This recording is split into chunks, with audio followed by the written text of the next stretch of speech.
रामकृष्ण हरी, रामकृष्ण हरी, रामकृष्ण हरी.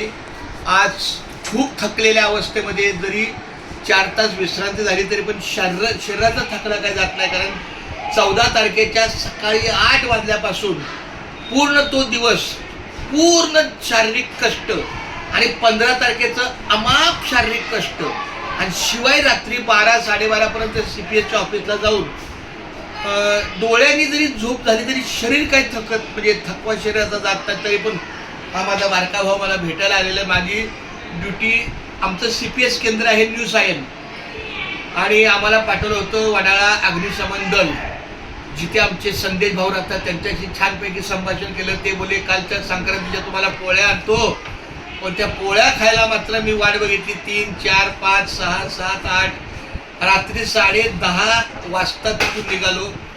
पण हरकत नाही, आत्या आणले. संदेश एकदा बोल, पोळ्या कधी आणणार? मंडेला फिक्स. हा, मंडेला फिक्स. आणि सुंदरला पण आणणार ना? हो सर्वांना. चालतंय, खूप छान, धन्यवाद. अशा पद्धतीने आमच्या भावाचं आम्ही स्वागत करतो. त्याला पण सातत्याने गाडीवर बसून त्याचा प्रवास गाडीचा असल्यामुळे त्याला पण घरच्यांनी सांगितलं, डॉक्टरांनी सांगितलं जरा पायाची हालचाल करा, चालला जरा तासभर अर्धा. तर तो त्याच्या सहकार्याने पाय मोकळं करायला आला. हरकत नाही, खूप धन्यवाद. जाता जाता मी प्रेमाचा चहा एकदा घेऊन जातो आणि त्याला पुढील कार्याला शुभेच्छा देतो. 2 शब्द तुझ्या बरोबर ना, 2 शब्द बोल ना. बरं, आजच्या नगर हे राजकीय व्यासपीठ नाही आहे, पण तरी पण मैत्री खातर सांगतो, मी कुठल्याही पक्षाचं नाही. कारण आम्ही राष्ट्रीय कर्तव्य, आता मग आम्ही PRO होतो, प्रिसाइडिंग ऑफिसर, त्यामुळे मला कोणताच पक्ष नाही. आणि हा तसा सच्चा मनसेचा आहे, तो निष्ठावंत कार्यकर्ता आहे. तर तुला काय वाटतं आजच्या या मुंबई महानगरपालिकेच्या तिजोरीवर म्हणा, ते राज्य वगैरे तिजोरीवर कोणाचा बघू, म्हणजे कोणाचा शिक्का आहे, कोणाचा झेंडा आहे? कोणाचा जरी झेंडा लागला, BJPचा लागणार असेल असं माहिती मिळते. हां, आम्ही सदा एकनिष्ठ राजसाहेबांच्या पाठीमागेच असतो. नाही तरी बरोबर आहे. माझं असं प्रामाणिक मत आहे. म्हणजे मी मराठी आहे, शुद्ध मराठी.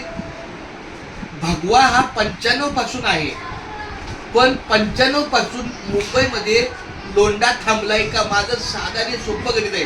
जर मुंबईचा पूर्ण कारभार तुमच्या अधिकारात आहे, आता मला सांगा, माझ्या घरामध्ये कुणी मुक्काम करायचा, 1 दिवस करायचा का 4 दिवस करायचा का, त्या घरातल्या घरात 12 पार्टिशन करायचं, हे त्या घर मालकाच्या अधिकारावर असतं.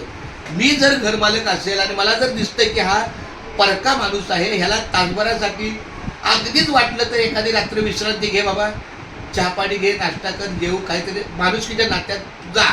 पण तू म्हणशील की नाही, मला तुमच्या 10 बाय 10च्या खोलीत माझा चौरस माझा, तो बोलेल माझा चौरस वेगळा, तो बोलेल माझा, तर हे चुकीचं आहे. त्यामुळं मी खऱ्या अर्थानं नाराज आहे शिवसेनेवर, सत्तेवर. का 30 वर्ष झाली त्यांच्यावर सत्ता आहे, पण कृपया त्यांनी कुठल्याही प्रकारे मुंबईला परप्रांतीयांचे लोंढे, अधिक वेगळ्या प्रकारचे लोंढे थांबवलेले नाहीत. या 30 वर्षात पाहिलं तर माझ्या माहितीप्रमाणे जे 90 कोटी संख्या होती ती 136 कोटी या 30 वर्षात झालेली आहे. आणि जी 75 लाख मुंबईची लोकसंख्या होती ती आता 2.25 कोटी झालेली आहे. म्हणजे ह्या 30 वर्षात दुपटीचा जर लोकसंख्या वाढीचा विषय लागला तर तो त्या सेना भाजपच्या आर्थिक व्यवहार मला काही कळत नाही. कुणाच्या किती चाव्या, कुणाच्या किती खर्च, ते नाही. मला लोक कशी वाढली इथं. आणि आता मी येत होतो, मजलेवर मजले, हिरवे मजले, मजलेवर मजले, निळे मजले, म्हणजे हे काही समजत नाहीये.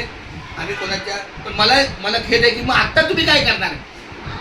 मग मला सांगा, आता शिंदे गट पण तो शिवसेनेचाच माणूस होता, राज ठाकरे पण 95ला शिवसेनेचाच होता, नारायण राणे पण शिवसेनेचाच होता आणि देवेंद्र फडणवीस पण शिवसेनेचा होता. म्हणजे आता हे एका गटाचे 4 तुकडे झाले, पण शेवटी सुरुवात तिथंच होती.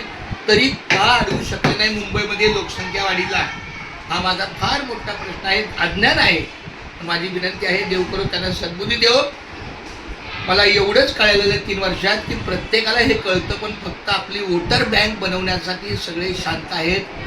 परप्रांतीय लोंढे जे येतात ते वोटर बँकेसाठी येतात. कारण आपण जर महाराष्ट्र असून इतरांना निवडून नाही दिलं तर त्यांची लोक या, आम्ही तुम्हाला छानपैकी सेटिंग करतो आणि तुम्हाला मतदान करतो, अशा प्रकारचं खूप राजकीय मतदानाच्या नावावर महाबळ बोल.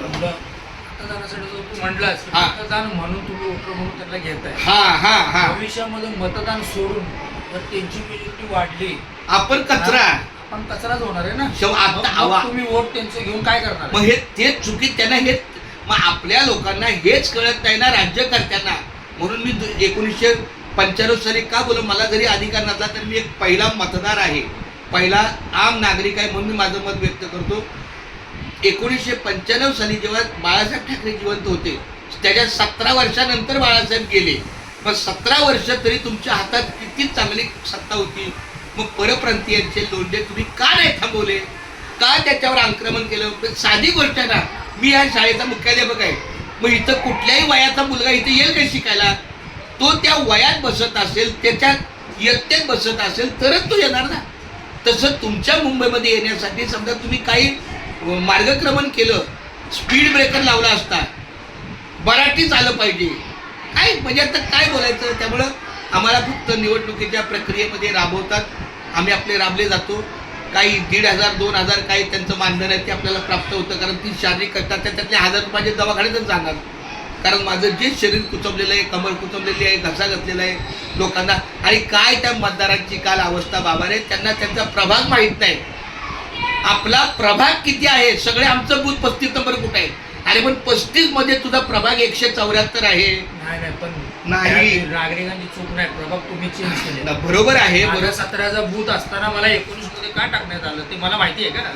तिथं गेल्यावर मला माहिती पडलं ना की माझं मला बघा, मी निवडणूक आयोगाची माझं एकच म्हणणं आहे की मतदाराने सुद्धा आपण आपल्या मतदानाची पूर्ण एक तास काढून तरी आपण जर मला सांगा, मला एखादी मुलगी संसारासाठी बघायचे तर त्या मुलीसाठी मला वेळ काढावा लागणार की नाही? तिचं काय बाबा शिक्षण आहे, तिचं काय संस्कारच्या गोष्टी आहेत, तिच्या घरातलं वातावरण काय, 1 तास पण मी देऊ शकत नाही का? असं तर चुकीच आहे. आपण दुसऱ्यावर आपण काढलं ना, आपण केले नाही. मतदानाचं वेगळं आणि मतदानापूर्वीच एकदा आपण केले. आपण काय तुका वंदी त्याचे पाय. मी मतदारांना काल हेच सांगितलं, मी मतदारांना हेच सांगितलं, मी हात जोडून सांगितलं की तुम्ही कृपया तुमच्या मतदाराच्या त्या जबाबदार व्यक्तीला विचारा आमचा प्रभाग किती आहे आणि प्रभागानंतर मग तो बूथ आहे का.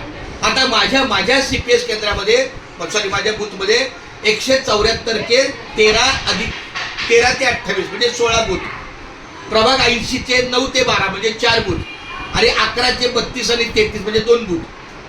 याच्यावरच मला माहिती ना. तो बोलतोय माझे 29वा बूथ कुठे असेल हो. आता मला काय माहिती तुमचं 29वा बूथ नेमकं कुठल्या जागी आहे, शाळेत आहे. आमच्या बूथवर काय आहे हेच मी सांगू शकतो. पण खूप मला वाटतं 70% लोक परत गेली, माघारी गेली, वैतागून माघारी गेली किंवा शिवाय घालून, कारण ते पायपीट किती करणार. त्यामुळे खूप धन्यवाद. झालेले काही गोष्टी माझं अंतरकरण मला बोलायला प्रवृत्त केलं आणि माझा मेंदू जरी साथ न त्यातलं तरी शरीराने मी थकलोय. म्हणून मी एवढ्या सगळ्या राजकीय गोष्टी बोललो. काही चुकलं असेल तर मला क्षमा असावी. सरकारचा नोकर हा कधी राजकीय भाष्य करत नाही, पण तरी सुद्धा मला असं वाटलं, मी बोललो. काही चुकलं असेल मला क्षमा असावी.